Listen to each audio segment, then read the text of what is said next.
What's up, folks? It's Dr. Remy LeBeau, and I'm coming at you once again from the X-Lair to provide you my insightful critique of this interesting film that dropped on Netflix recently. It's called Gerald's Game. It's based on a Stephen King book. I think this actually was a book that I read long ago, and so long ago that I didn't remember a detail about it, but I do remember it was one of the last Stephen King books that I read before I stopped reading Stephen King books, and it wasn't because of anything to do with Stephen King. It just had to do with me. I got out of film school and I, in my mind, didn't want other artists affecting my sensibilities, as it were. And so I really just isolated myself from all forms of other art, including writings in the form of books, obviously, and films. I barely saw any films for a couple of years. And then finally, all the dust settled, and I realized I can watch other stuff, I can read other stuff, and I can still be a good artist. And then I reemerged as the butterfly that I am today, if indeed you would describe this as a butterfly. It's a metaphor. Deal with it. Anyways, but I haven't read Stephen King books in a while, but I have been intrigued by this recent sort of spate of films that have been coming out based on his works. Dark Tower was a bust. It was a big success. And now Gerald's Game, produced specifically for Netflix, the type of film that I think, going back 20 years, would have been released in the theaters. It would have been made and released in the theaters, much like Misery was. More of those psychological thriller type of stories that he told, that were really kind of intimate, taking place in one setting. This would have fit that mold perfectly, and it definitely would have been, depending on if they pulled it off the way they pulled it off here, it would have been probably something significant culturally. But now it's just another sort of thing that's been produced in this world of excess production. At this point, I'm at the point where I cannot keep up with all the good stuff that's being produced. It was a time period in which you had to sort of scramble to find good things to watch, and now it's everywhere, and there just isn't enough time to watch it all. I decided to make a moment today on Sunday to watch this one because I remember it being an intriguing story, and as I was watching it, I didn't remember any of the details about it, so I was surprised every single moment.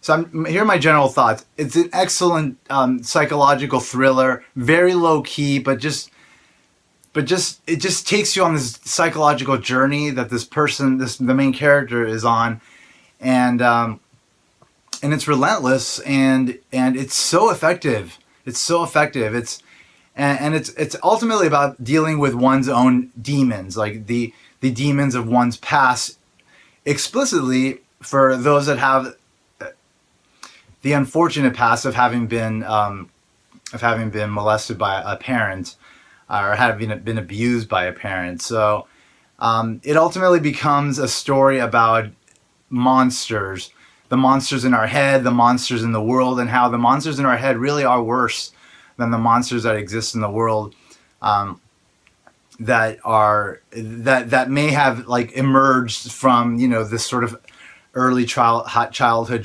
trauma. Now, personally, fortunately, I've never experienced that, and I empathize with anyone that has. And I think this is a great story for anybody that is sort of dealing with those issues. So now I'm just going to go into spoilers. So if you haven't watched the movie, I would suggest turning this off and watching the movie, because it's actually worth watching. It's well crafted. It's well acted.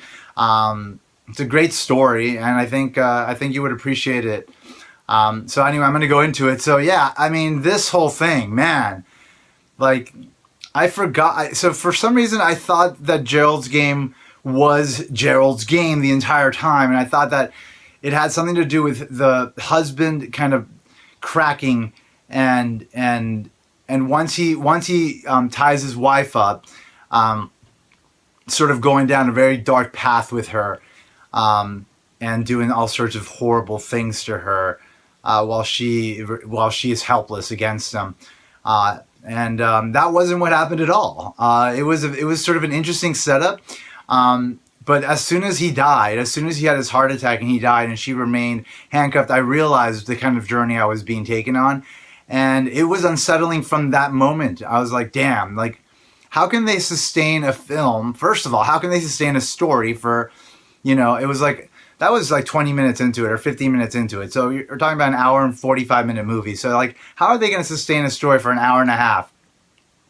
And then, of course, initially it is just about her sort of struggling with the reality that she has to deal with, this reality of being trapped in a bed, helpless, isolated in a remote area, where there's this like feral dog like roaming around, and then ultimately it becomes almost like a stage play, in the way that we go on this like psychological journey with her, kind of discovering what her true monsters are, what are the things that she truly is afraid of. This moment, as bad as it was nowhere near as severe as the things that she had locked up in her mind and tried to grow from and try to grow away from, and sort of close herself off to, like this traumatic experience that she had with her father,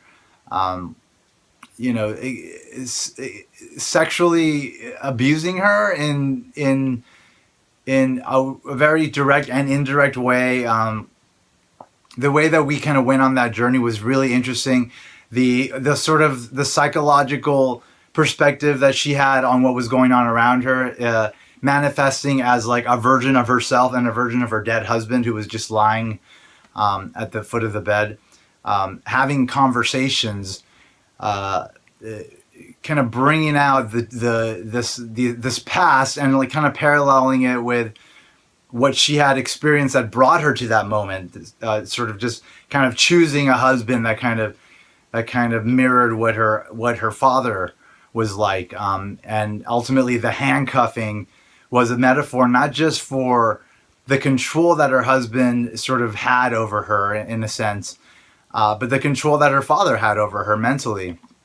And so the film was sort of a metaphor of her like getting away from that. And all the while we had this other element being introduced, this like actual monster or seeming actual monster that was or was not there, right? Like this moonlight man that was perhaps in the shadows, perhaps not. But that, just like the idea of that was like creepy as fuck. And it really sent shivers down my spine. And I hadn't experienced fear like that in a while, when I'm watching like a movie or enjoying a story of some sort. I hadn't really experienced that, and because it was such a creepy notion. Like, not only is this poor woman like trapped in this bed, can't escape, but like there potentially is this monster in the shadows lurking, and not just a monster, like a monster of like the highest degree. Like this malformed tall man with a bag full of bones. It was a scary idea, and the whole film played with like the notion of like whether or not it was real or not, and ultimately, contrasted that against her own monsters that were real, her past, and also what led her to that moment of being trapped like that, and her kind of facing that and resolving it in a sense by just like being helpless against like the sort of the deluge of thoughts that were just coming out, because she was like in an altered state and helpless physically. So all she could do was go on this like mental journey, and she did, and we went with her, and it was really interesting. It was such a simple story, and there wasn't much going on. Like obviously the setting was one setting, but it was like really impactful, and it drew me in. I was in the entire time. And then finally, of course, the climax when she escapes and this moonlight man is or is not there. But in the end, like, it's not about this moonlight man. It's about her escaping her past and finally just being able to kind of deal with it versus just like letting it residually sort of define a constrained life where she's putting herself in situations that sort of echo the the elements of that trauma. Like she was finally able to kind of break through from that, and it took that experience for her to do that. And then she escapes, and then she's back home, and like everything's fine-ish. And I'm thinking, there's 20 more minutes in this movie. Like, what more is going to happen? And then it turns out that this Moonlight Man was real. He was like some sort of serial killer who liked to dig graves, and he liked to screw dead bodies. Fortunately, it was males he liked to screw versus females, so that's why he didn't kill her. And he cut off the ear of her husband. He was there that night. He was there 2 of those nights.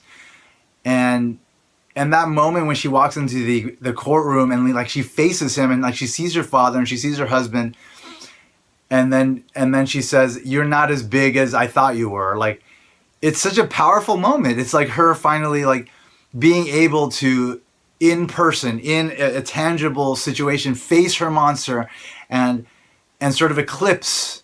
And I think eclipse is the right term here, because an eclipse was a big sort of element in this film. Eclipse, the notion of like of the power that these monsters have had over her, by facing them and realizing they don't have power, and that they are flawed creatures, and that she is powerful for being able to turn away from them and move forward with her life without letting them affect her. And I thought it was wonderful. I thought it was a really great sort of way to end this story, and it was a great journey. It was a great journey. I really enjoyed it. I thought they did a great job with it. And now, as like when I mentioned the eclipse word, like it really makes sense. Like that eclipse is sort of another metaphor. It's a metaphor for her eclipsing these demons that she had. It's really a great element too. I'm kind of in awe of like this whole tale. I know that Stephen King's a great writer and he's really good at telling stories, but like this is this is on a poetic level, and I really respect it. I really respect it. I recommend you watch the film if you haven't watched it, but by this point, if you're watching, you should have watched it, or else you would have gotten spoiled for yourself. Nonetheless, I hope you enjoyed it, and I hope you enjoyed this video. And if you haven't already subscribed, you can do so down there. And as always, I'd like to remind you, you should put an X in the box, ladies and gentlemen, because ain't nobody checking me. Take care. Bye-bye.